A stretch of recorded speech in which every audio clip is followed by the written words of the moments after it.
Hamas కథ ముగించేసింది, హిజ్బుల్లాను అంతం చేసింది, హౌతీ రెబల్స్ ఆట కూడా కట్టించింది. ఇప్పుడు ఇరాన్ న్యూక్లియర్ పవర్ పై దెబ్బ కొట్టింది. కానీ ఈ కథ ఇక్కడితో ముగిసే ఛాన్సే లేదు. ఇప్పుడు రిలాక్స్ అయితే ఏదో ఓ రోజు మళ్ళీ ఆ శక్తులు పేట్రెక్కిపోతాయి. 7 దశాబ్దాలుగా జరుగుతోంది అదే. చుట్టూ శత్రువులతో భీకర యుద్ధాలను ఎదుర్కొంటూ తన అస్తిత్వం కోసం పోరాడుతూనే ఉంది ఇజ్రాయెల్. మరి ఈ పోరాటాన్ని ఆపి ప్రశాంతంగా జీవించేది ఎప్పుడు? ఈ ప్రశ్నకే నెతన్యాహు సమాధానం చెప్పారు. ఇరాన్తో యుద్ధానికి ఎండ్ కార్డ్ పడాలంటే ఖమేనీ కథ ముగించడం ఒక్కటే ఆప్షన్ అన్నారు. ఈ ప్రకటన పశ్చిమాసియా ఉద్రిక్తతలను నెక్స్ట్ లెవెల్కు చేర్చేసింది. ఎందుకంటే నెతన్యాహు లక్ష్యం చేసుకుంది సాధారణ వ్యక్తిని కాదు, ఇరాన్ సుప్రీం లీడర్, మిడిల్ ఈస్ట్కే బిగ్ బాస్. అతన్ని టచ్ చేస్తే జరిగే విధ్వంసం ఊహకందని స్థాయిలో ఉంటుంది. మరి ఇది తెలిసి కూడా ఖమేనీని ఎందుకు వెంటాడుతున్నారు? టాప్ స్టోరీలో చూద్దాం.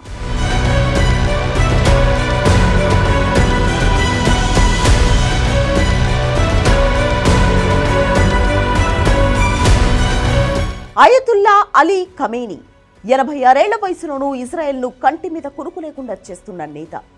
ఇరాన్ మిలిటరీ, విదేశాంగ విధానం, అంతర్గత సెక్యూరిటీ ఇలా కీలక శాఖలన్నీ ఖమేనీ నియంత్రణలోనే ఉంటాయి. అలాగే కీలక మిలిటరీ, ప్రభుత్వ అధికారులను నియమించడం, తొలగించడం వంటివి కూడా ఖమేనీ పర్యవేక్షణలోనే జరుగుతుంది. ఇప్పుడు సుప్రీం లీడర్గా ఇరాన్తో పాటు పశ్చిమాసియా మొత్తాన్ని శాసిస్తున్నారు. అలాంటి పవర్ఫుల్ పర్సన్నే నెతన్యాహు టార్గెట్ చేసుకున్నారు. ఇరాన్ సుప్రీం నేత అయతుల్లా అలీ ఖమేనీని అంతం చేస్తేనే యుద్ధం ముగుస్తుందని స్పష్టం చేశారు. నెతన్యాహు ఇది ఊరికే చెప్పలేదు. ఇజ్రాయెల్ ప్రశాంతంగా ఉండాలంటే ఇరాన్ సుప్రీం లీడర్ ప్రాణాలతో ఉండకూడదు. ఖమేనీ కథ ముగించడం అంటే హమాస్, హిజ్బుల్లా, హౌతీల కథ కూడా ముగించేయడమే. ఈ 3 గ్రూపులు అంతమైతే ఇజ్రాయెల్ భద్రతకు ముప్పు చాలా వరకు తగ్గిపోతుంది.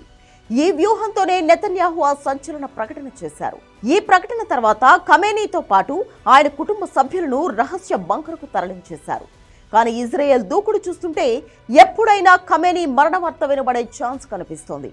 ఎందుకంటే మొసాద్ యాక్షన్లోకి దిగితే అసాధ్యం అంటూ ఏదీ ఉండదు.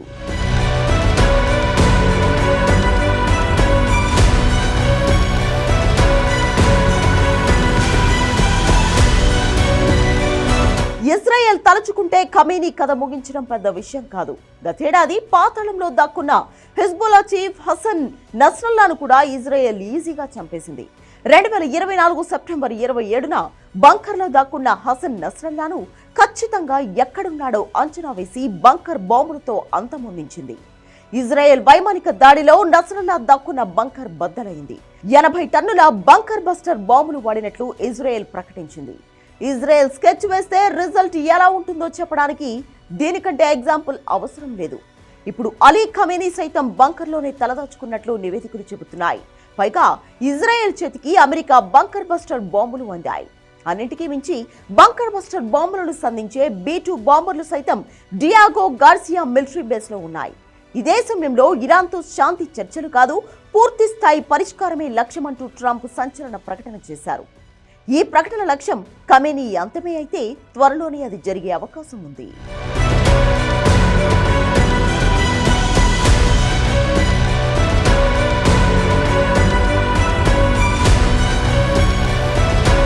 నిజానికి ఖమేనీ హత్య ప్లాన్ను చాలా కాలం క్రితమే నెతన్యాహు, ట్రంప్ ముందు పెట్టినట్లు నివేదికలు తెలిపాయి. అయితే ఆ సమయంలో ఈ కిల్లింగ్ ప్లాన్ను డొనాల్డ్ ట్రంప్ సున్నితంగా తిరస్కరించినట్లు నివేదికలు తెలిపాయి. ఇప్పుడు ట్రంప్ సైతం ఖమేనీ అంతంతోనే మిడిల్ ఈస్ట్ ప్రశాంతంగా ఉంటుందన్న నిర్ణయానికి వచ్చారా అన్న అనుమానం వ్యక్తమవుతోంది. ఎందుకంటే ఇజ్రాయెల్, ఇరాన్ మధ్య కాల్పుల విరమణ ఒప్పందానికి కృషి చేస్తారని తాను చెప్పలేదని ట్రంప్ ప్రకటించారు. కెనడా G7 సమిట్ నుంచి సడన్ గా US ఫ్లైట్ ఎక్కిన ట్రంప్ ప్రస్తుత యుద్ధానికి ఒక నిజమైన ముగింపు ఉండాలన్నారు. ఇరాన్ అణు కార్యక్రమాన్ని పూర్తిగా విరమించుకునేలా ఉండాలని తేల్చి చెప్పారు. అయతుల్లా అలీ ఖమేనీ ఉన్నంత కాలం ఇరాన్ అణ్వాయుధాల కార్యక్రమాన్ని పూర్తిగా విరమించుకునే ఛాన్స్ ఉండదు. ఎందుకంటే అణ్వాయుధాల తయారీని ఆపడానికి ఖమేనీ సిద్ధంగా లేరు. సో ఖమేనీ కథ ముగించేందుకు డొనాల్డ్ ట్రంప్ సైతం గ్రీన్ సిగ్నల్ ఇచ్చి ఉండవచ్చు అన్న అనుమానాలు లేకపోలేదు. పైగా ఖమేనీ స్థానాన్ని భర్తీ చేసేందుకు ఇరాన్కు పవర్ఫుల్ లీడర్ లేడు.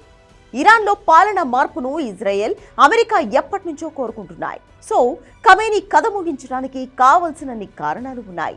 కానీ ఖమేనీని అంతం చేస్తే మాత్రం అసలు యుద్ధం అప్పుడే మొదలవుతుంది. ఎందుకంటే ఇస్లామిక్ దేశాలు చూస్తూ ఊరుకోవు.